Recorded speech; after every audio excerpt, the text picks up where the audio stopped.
ইউক্রেনের উপর শান্তি চুক্তি চাপিয়ে দেওয়া হবে না, ট্রাম্পের দূত। কিয়েভের ওপর কেউ শান্তি চুক্তি চাপিয়ে দেবে না বলে জানিয়েছেন ইউক্রেনের বিষয়ে মার্কিন প্রেসিডেন্ট ডোনাল্ড ট্রাম্পের বিশেষ দূত কেইথ ক্লগ।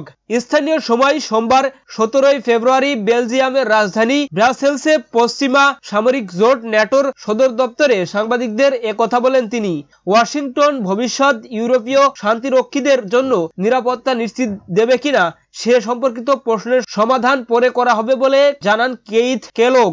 মার্কিন পররাষ্ট্রমন্ত্রী মার্কো রুবিও সহ দেশটির সিনিয়র কর্মকর্তারা আজ মঙ্গলবার 18 ফেব্রুয়ারি সৌদি আরবে রাশিয়ার পররাষ্ট্রমন্ত্রী সের্গেই ল্যাভরভের সঙ্গে বৈঠক করবেন।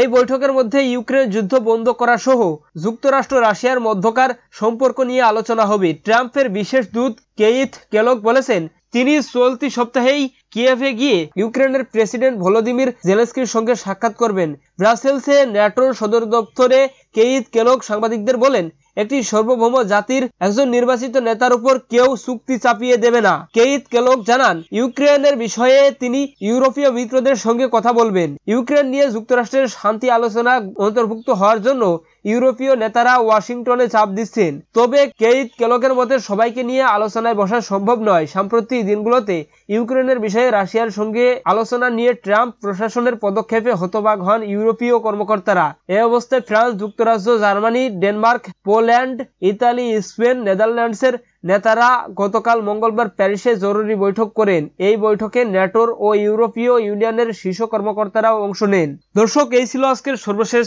Update news. সকল প্রকার আপডেট নিউজ সবার আগে পেতে আমাদের চ্যানেলটি সাবস্ক্রাইব করে পাশে থাকুন। ধন্যবাদ সবাইকে। আল্লাহ হাফিজ।